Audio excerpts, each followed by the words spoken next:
네, 오늘 말씀을 가지고 하나님만을 의존하는 삶, 라합이라는 제목으로 같이 말씀을 좀 나누기를 원합니다. 여러분 혹시 네로불람이라는 단어 들어보셨습니까? 네로불람, 사자성어 같으신데요, 그게 아니고요, 새로 만들어진 신조어입니다. 네로불람. 내가 하면 로맨스, 남이 하면 불륜. 이게 이제 이 단어입니다. 그래서 하여튼 내가 하면 로맨스, 남이 하면 불륜, 뭐 이거를 줄여서 네로불남, 이렇게 말을 하는데요, 똑같은 상황에서 자신에게는 관대하고 남을에게는 비난하는 행위를 일컫는 어떤 그런 신조어입니다. 요즘 많이 쓰는 신조어입니다. 여러분도 아시겠지만 우리 민족이 억압받고 있을 때에 이토 히로부미를 저격한 안중근 선생님을 우리나라에서는 독립투사로, 의사로 기억하고 기념을 합니다. 근데 일본은 어떨까요? 일본 사람들은 안중근 선생님을 뭐라고 생각할까요? 테러리스트라고 생각합니다. 그러기에 어떤 사건을 어떤 관점에서 그리고 어떤 가치에서 해석하고 바라보느냐에 따라 그 평가가 전혀 다르게 나타날 수 있습니다. 그죠? 어떤 상황이 똑같은 상황인데 전혀 다른 관점에서 볼 때 그 사람들이 전혀 다르게 해석한다는 거예요. 여러분들 생각해 보세요. 사람들은 보는 걸 믿을까요? 믿는 대로 볼까요? 여러분들 어떻게 생각하세요? 보는 대로 믿는다고 생각하세요? 아니면 믿는 대로 본다고 생각하세요? 말이 좀 비슷한 것 같은데 또 비슷한 것 같긴 한데 다른 말입니다. 전혀 다른 말입니다. 사람들이 보는 걸 믿는 것 같아요. 근데 대부분 그렇게 생각해요. 아니요, 믿는 대로 봐요. 제가 증명을 해볼까요? 여러분들 똑같은 사건을 보고 한국의 조중동 신문이랑 한겨레 신문을 펴보세요. 똑같은 사건인데 전혀 다르게 해석해요.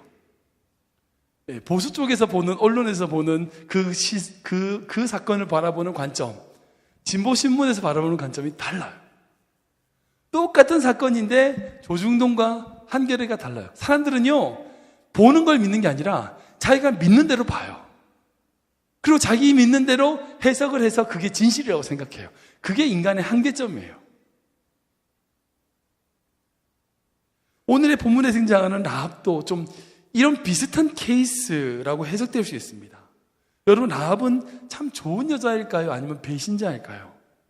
라합이라고 하는 이 기생 여인이 여리고를 정탐하러 왔던 이 이스라엘 백성의 정탐꾼들을 숨겨주고 이 정탐꾼들을 잡으러 온 군인들에게 거짓말을 해서 도망갈 수 있도록 도와줬습니다. 어떤 면에서, 그런 면에서 이 라합은 그동안 함께 쭉 같이 자라오고 평생을 같이 했던 자신의 민족을 배신한 여자예요. 배신한 행위예요. 그 행위로 자기 가족만을 구해달라고 요청하는 것은 너무나 이기적인 행동인 것 같습니다. 그렇게 볼 수 있을 것입니다. 여러분들 생각은 어떠십니까? 라합은 정말 자신에 속한 민족을 배신한 배신자인가? 아니면 이스라엘 백성을 위해 중요한 역할을 감당하는 믿음의 선배일까? 여러분들 어떻게 생각하세요? 네로불람처럼 우리가 너무 우리 입장만 생각하여 라합을 미화시킨 것은 아닐까? 한번 생각해 볼 필요가 있을 겁니다. 반대로 그렇다면 정말 라합이 그렇게 선택한 것이 왜 옳은 행동이며 그런 행동으로 하는 것이 왜 정당한지를 우리가 고민하고 생각 없이 우리가 살아간다면 우리가 온전한 신앙생활을 제대로 한다고 할 수 없다는 거죠. 한번 누구나 다다 이런 문제 앞에서 고민을 해봐야 되는 문제라는 겁니다. 이 질문에 대하여 우리가 답을 찾아야 돼요. 이 세상은 하나님의 세계와 사단의 세계, 즉 세상의 세계가 충돌하고 있는 상황이기 때문에 끊임없이 우리에게 어떻게 그럴 수 있어? 라고 하는 말을 들어야 할 때가 생길 수 있다는 거예요. 그때 라합과 똑같은 입장에서 하나님의 나라를 위하여 지금 내가 속한 나라를 배신할 수 있느냐는 거예요. 여러분, 이 대답을 찾기 위해서는 라합이 생각하는, 라합이 정말 믿고 있는 무엇을 정말 의존하고 있었고 정말 그 여자가, 그 여인이 정말 어떤 것을 붙잡고 있었고 그것을 살펴볼 필요가 있습니다. 그리고 그 붙잡고 있는 것, 그 의존하는 것에 따라서 결정한 라합의 행동이 결코 잘못되거나 틀린 것이 아니라는 것을 우리 스스로 답을 찾아낼 수 있어야 된다는 거예요. 첫 번째로 라합은 하나님에 대한 소문을 통해 주님을 믿고 의존한 여인이었다는 겁니다. 우리 한번 읽어볼까요? 읽겠습니다. 시작. 라합은 하나님에 대한 소문을 통해 주님을 믿고 의존한 여인이었습니다. 우리 10절 말씀인데요, 같이 읽어보겠습니다. 시작.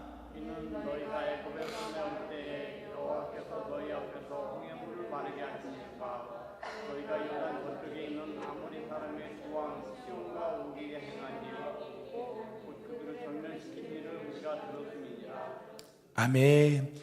이스라엘 백성이 애굽에서 10가지 재앙을 통하여 애국을 발칵 뒤집고 나왔습니다. 아시죠? 정말 엄청난 사건이었어요. 그 엄청난 사건들을 벌리고 사람들 모두 다 깜짝 놀란 10가지 재앙을 통하여 이스라엘이 애굽을 탈출했습니다. 출애굽했습니다. 그리고 그뿐 아니라 홍해를, 정말 그 큰 바다를 걸어서 맨땅처럼 걸어서 왔다는 거예요. 하나님이 물을 벽으로 만드셔가지고 그 홍해 바다에 그 이스라엘 백성을 쫓아왔던 그 애굽의 모든 전차 부대를 다 수장시켜 버리셨어요. 그 이야기가 그 이스라엘 전체 가나안 땅 근동 지역의 모든 나라들, 민족들의 귀에 다 들어갔을 겁니다. 입으로 전해져서 소문이 퍼졌어요. 아시겠지만 소문이 퍼지면 사실보다 더 부풀려져서 퍼지나요? 아니면 사실보다 작게 해서 퍼지나요? 여러분들 경험에서는 어떠세요? 어떤 소문이 돌아. 그러면 그 소문이 실제보다 더 큰 소문들이 돌던가요? 아니면 실제보다 더 작은 이야기로 돌던가요? 예, 다 커져서 돌아요. 대부분의 소문은 사실보다 더 크게 부풀려져 가지고 알려지게 되어 있습니다. 그럴 수밖에 없어요. 왜? 입에서 입으로 전해져 오기 때문에. 이 사람한테는 그 사람 10명이었대. 100명이었어. 100명. 여기는 10,000명이 되는 거예요. 저기는 나라를 바꿔놔요. 그러니까 소문이라는 것은 입에서 입으로 전해온 거기 때문에 부풀려져 가지고 나온다는 거예요. 즉 애굽의 10가지 재앙과 홍해를 가르친 맨 땅을 걸은 일, 그리고 요단 저쪽 아모리 사람의 시온과 오게 행한 그 모든 일들에 대한 하나님의 소문이 가나안 모든 땅에 퍼졌어요. 이 퍼진 이야기들, 이 소문이 라합만이 들었을까? 여러분들 그렇게 생각하세요? 아니요. 모두가 들었어요. 여리고성에 있는 모든 사람들이 다 들었다고요. 방금 읽었던 본문에도 내가 들었습니다, 이게 아니라 우리가 들었습니다라고 분명히 고백하고 있어요. 즉 하나님에 대한 소문, 하나님의 전능하심, 그 하나님의 그 놀라운 일을 행하신 하늘에서나 땅에서나 하나님이시라고 하는 그 여호와 하나님에 대한 소문이 들렸을 때에 라합의 반응과 그 성 여리고성의 주민의 반응은 너무나 다른 반응이었다는 거예요. 혹시 여러분들 중에서 복음 제시나 전혀 믿지 않는 사람들에게 복음을 증거해 보신 경험이 있으신지 모르겠어요. 제가 이제 CCC 훈련을 받을 때하고 예수전도단 훈련 받을 때, 그리고 전도폭발 훈련 받을 때 노방전도를 해야 되는 그런 훈련 기간에는 해야 되는 경우가 있었어요. 그래서 그렇게 노방전도를 하거나 가거호흡 방문을 통해서 이제 복음을 제시하고 영접기도까지 시켜서 교회로 나오도록 만든 경험들이 몇 가지가 있습니다. 그때 해보면요, 그때 본문에 등장하는 라합과 여리고성의 주민의 반응과 같이 분명히 갈려요. 정말 갈려요. 아예 복음을 안 듣고 그냥 가버린 사람을 제껴두고요, 붙잡아가지고 앉혀놨어. 그리고 한 5분, 10분 동안 복음에 대해서 얘기를 해요. 그리고 그 복음에 대하여 당신이 믿겠습니까? 라고 물었을 때에 그것에 대하여 반응하는 것은 정말 천국이 있고 지옥이 있으면서 그 지옥에 영원한 심판이 있다라고 설명해 주었을 때에, 그리고 그 영원한 구원에 대하여 말을 했을 때에 그 구원을 욕심내고 구원을 받으려는 사람이 있는가 하면 아니요, 괜찮아요, 관심 없어요, 나 죽어도 지옥 가도 괜찮아요로 말하는 사람이 있더라는 거예요. 그렇게 믿지 않는 사람을 억지로 바꿔서 구원을 시킬 수는 없어요. 우리가 노방전도 갔을 때 그렇게 할 수는 없습니다. 우리의 역할은 그 사람에게 그런 구원의 길이 있음을 제시해 주는 것까지죠. 그죠? 제시해 주고 그리고 그 사람이 그 구원의 길을 선택할 수 있도록 만들어주는 것까지가 우리의 역할인 것 같아요. 그리고 하나님께서 우리가 해야 될 것에 대하여 그만큼의 역할을 하라고 명령하셨고 우리가 그것을 감당해야 되는 거죠. 우리가 다 짊어질 수는 없는 노릇이라는 거예요.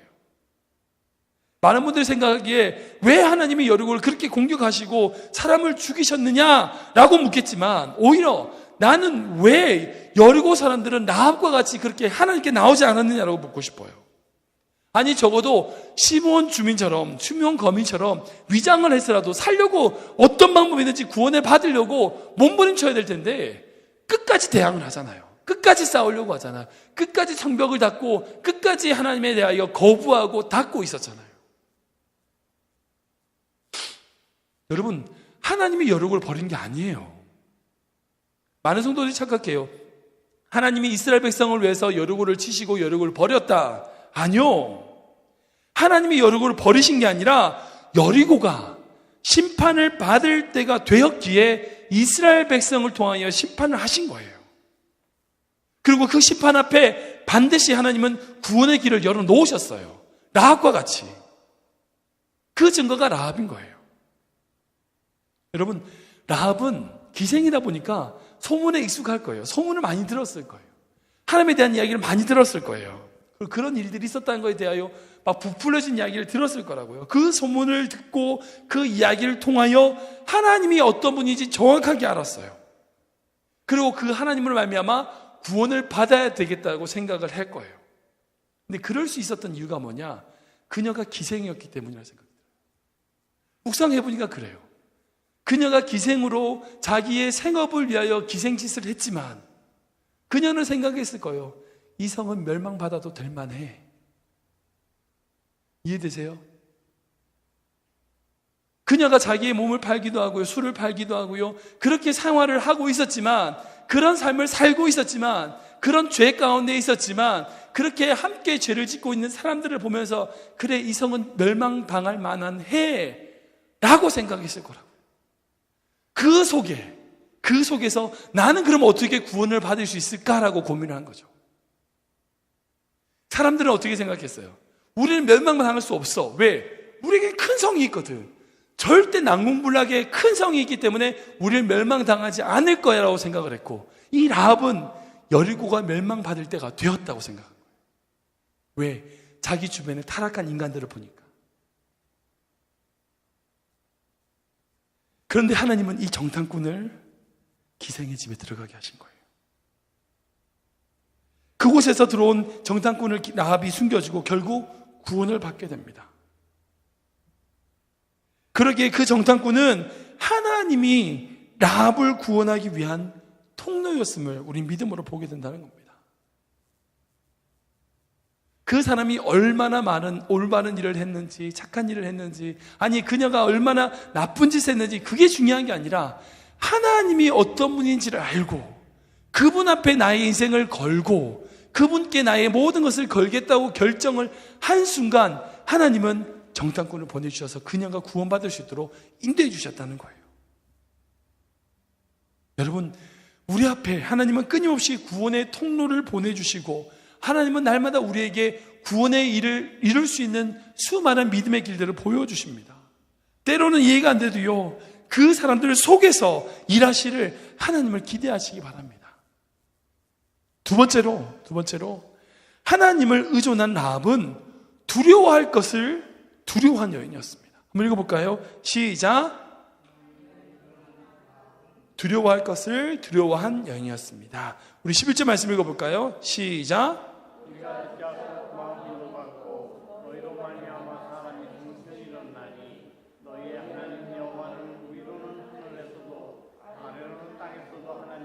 아멘. 아까 말씀드린 대로 라합은 분명히 하나님이 어떤 분이신지 정확하게 고백하고 있습니다. 위로는 하늘에서도 아래로는 땅에서도 오직 하나님이시다. 즉 온 땅과 온 땅, 온 하늘과 온 땅, 즉 이 세상의 모든 것을 다스리시는 분이 바로 여호와 하나님이시라고 라합은 정확하게 고백하고 있다는 겁니다. 아까 말씀드린 것처럼 라합은 하나님에 대한 소문을 듣고 그 하나님을 의존하고 의지하는 믿음을 가졌다는 거예요. 그리고 하나님이 보내신 정탐꾼을 통하여 구원을 받게 됩니다. 근데 생각해보면 그 일이 얼마나 두려웠을까요? 얼마나 두려웠을까요? 생각해보세요. 얼마나 두려웠을까? 만약 들키면 자기 죽는 거죠. 정탐꾼도 죽고 자기도 죽을 거죠. 아니 또 만약에 들키지 않았어. 운 좋게 안 들켰어. 그러고 나서 정탐꾼이 돌아갔는데 정탐꾼이 약속을 안 지키면 또 죽는 거죠. 여리고성 죽을 때 똑같이 죽는 거예요. 이래도 저래도 아무도 믿을 수 없는 상태가 돼버린 거예요. 어느 한쪽이라도 믿을 수 없는 상태, 그 상태가 돼버린 거예요. 그런데 라합은 그렇게 들키거나 죽거나 어떻게 될 것에 대하여 두려워하지 않습니다. 그보다 뭘 더 두려워해요? 하나님이 행하신 일들을 두려워하고 있어요. 더 큰 것을 두려워하고 있어요. 그 소식을 듣자 마음이 녹았고 정신을 잃었대요. 즉 그런 라합은 어떤 것보다도 무엇보다도 두려워할 것을 두려워하는 여인이었다는 거예요. 이 세상에 많은 가치들이 있습니다. 많은 가치들이 있어요. 내가 정말 가져야 될 게 있고 내가 정말 잃어도 괜찮을 게 있는데 내가 무엇을 가져야 되고 무엇을 잃어도 될 것인가를 우리는 날마다 믿음으로 선택하며 살아갑니다. 영국 15세기에 식민정책을 막 하고 있을 때에 두 명의 유명한 인물이 영국을 지도하고 있었습니다. 한 명은 세실로드 장군이라고 하는 식민정책에 부응하여 아프리카를 침공하여 아프리카에서 모든 부와 모든 것을 다 가져온 그런 장군이 있었어요. 또 동시대에 리차드 리빙스턴이라는 목사님이 계셨습니다. 이분은 어떤 분이었냐? 식민정책에 대하여 반대하는 거예요. 틀렸다. 우리가 그렇게 할 수 없다. 우리가 그렇게 하면 안 된다. 그 당시에 모든 언론에서 다 이 세실로드 장군을 지켜 세웠어요. 우리의 애국자다. 우리의 영웅이다. 그 세실로드 장군이 아프리카에 갔다 올 때마다 금이라든지 다이아몬드, 그 모든 귀금속이나 부랑 이런 모든 것들을 노예들을 잡아와서 영국이 번성하고 강대해질 수 있도록 막 재산을 가져오는 거예요. 그런 일이 있을 때마다 모든 언론과 신문들은 막 이 세실로드 장군을 지켜 세우는 거예요. 와, 정말 대단한 장군이다. 이 시대의 영웅이다. 정말 애국자다. 정말 이와 같은 사람이 없다. 근데 리차드 리빙스턴 목사님은 의회에 출석해서 우리가 그렇게 하면 안 된다. 그렇게 하면 안 된다. 그렇게 하는 것은 하나님이 원하시는 것이 아니다라고 끊임없이 반대했어요. 그 당시에 모든 언론들은 어떻게 했을까요? 배신자, 어떻게 배반자, 민족을 사랑하지 않고 영국을 사랑하지 않는 목사, 하나님을 사랑하지 않는 목회자다. 어떻게 나라를 사랑하면서 어떻게 저렇게 말할 수 있느냐? 그 당시에 모든 언론들과 모든 사람들은 다 세실로드 장군을 지켜 세웠고 리차드 리빙스턴 목사님을 정말 배신자로 생각했어요. 지금 약 500년이 지났습니다. 어떻게 된지 아세요?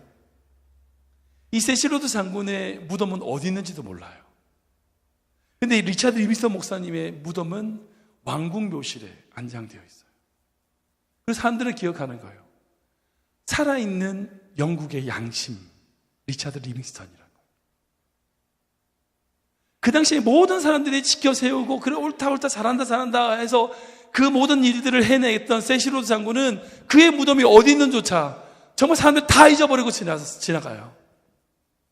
그런데 그 당시에 아니요, 틀렸습니다. 하나님의 뜻은 그것이 아닙니다라고 올바른 이야기를 했던 그 리차드 리빙스턴은 살아있는 영국의 양심이라고 지금도 그분을 기억해요. 그분의 책을 신학교에서 배우고 있어요. 여러분, 우리가 이 세상 속에서 정말 두려워해야 될 것을 두려워해야 돼요.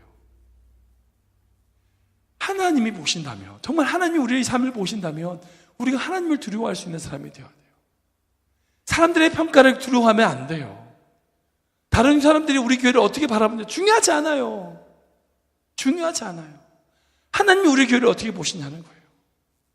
여러분, 다른 사람들이 여러분들에 대하여 어떻게 말하는지 중요하지 않아요. 하나님이 여러분들을 어떻게 보시냐는 거예요.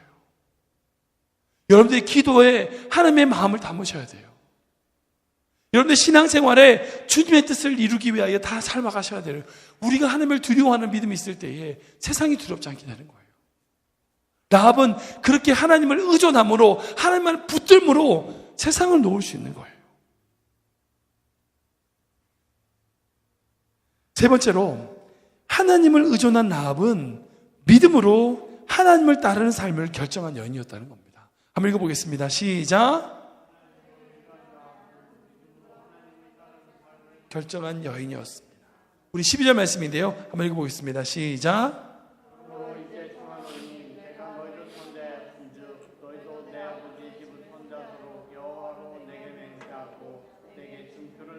아멘.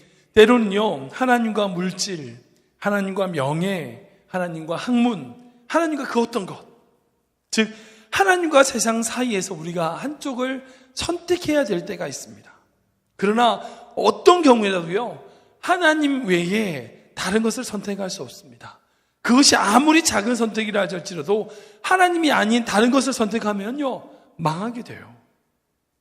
그러나 아무리 보잘것없는 것이라 할지라도 하나님을 선택하게 되면요, 하나님이 그 인생 책임져 주십니다. 그것이 성경의 법칙입니다. 그것이 성경의 역사입니다. 여러분, 그래서 히브리서는 라합에 대해서 이렇게 말합니다. 우리 11장 말씀인데요, 읽어보겠습니다. 시작.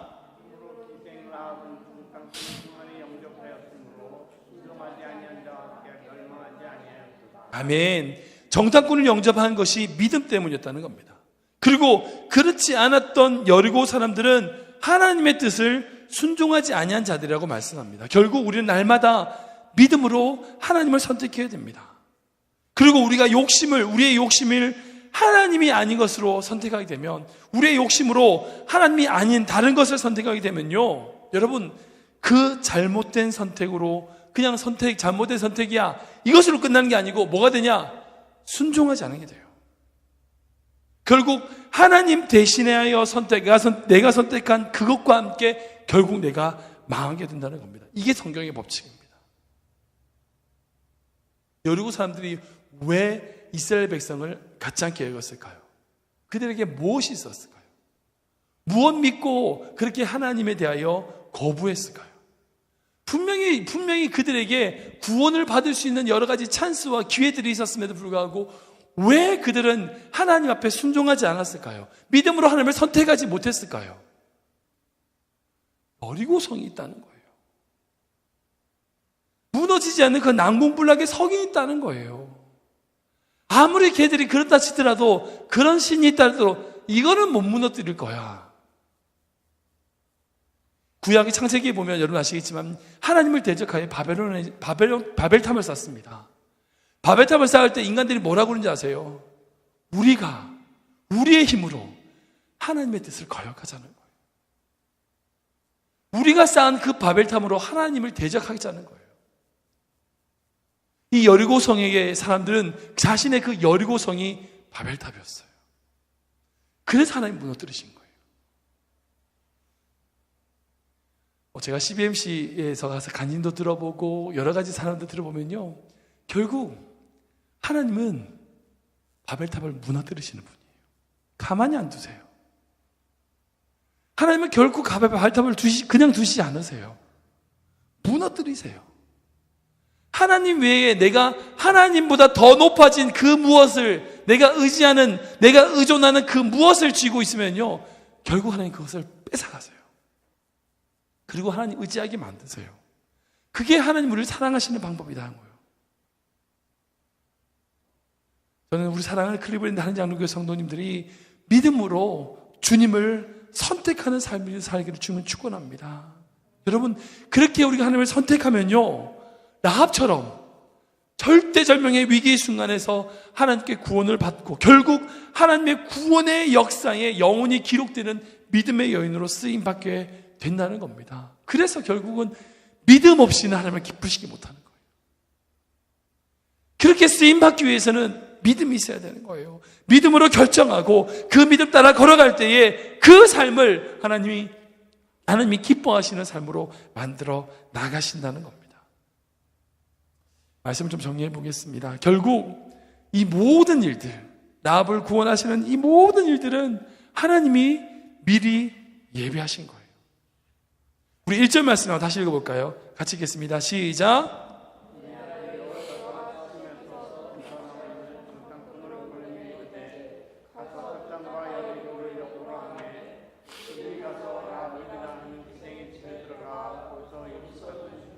아멘.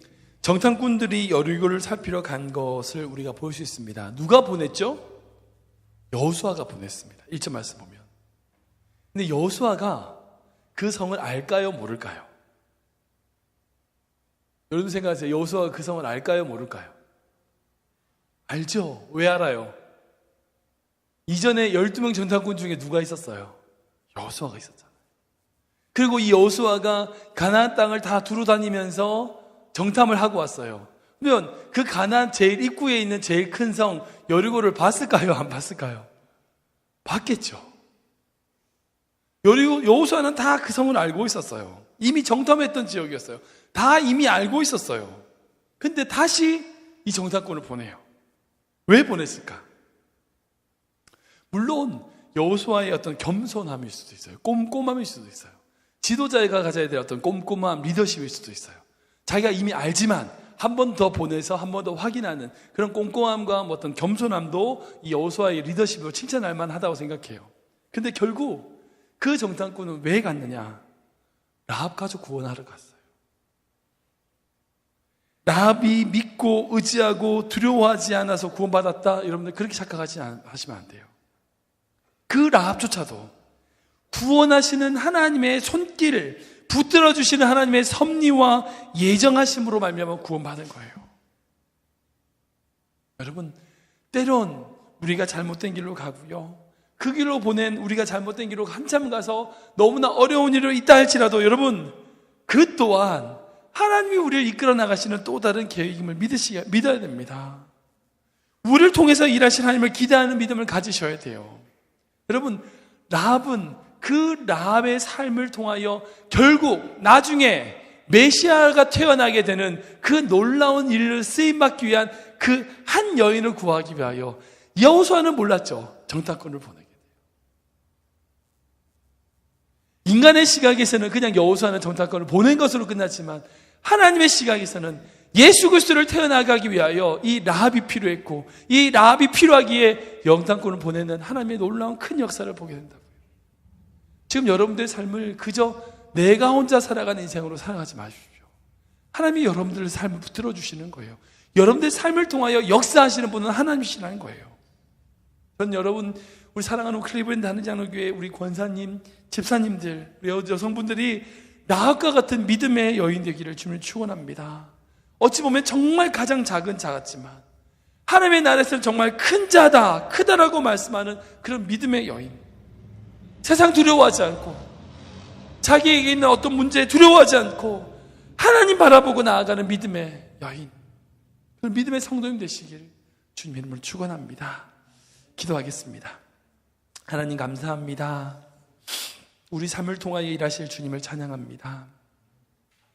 우리 삶 속에 행하신 주님을 찬양합니다. 때로는 우리가 잘못된 길로 낙심되는 길로 간다 할지라도 우리의 삶을 붙잡고 계시는, 우리 삶을 인도하시는 우리 주님이 계시기에, 그 라합을 구원하시고 인도하시는 하나님 계시기에 우리가 이 세상을 살아감을 고백합니다. 때로는 우리가 이해 안 되는 상황 가운데 있다 할지라도 주님, 그 속에 왜 나를 집어넣으셨는지를 하나님 알게 하시고 그 속에서 주님 더 의지하게 하시고 더 주님 붙잡고 더 주님과 동행하는 우리 귀한 성도들 한 분 한 분 될 수 있도록 인도하여 주시옵소서. 예수님 이름으로 감사하며 기도하옵나이다.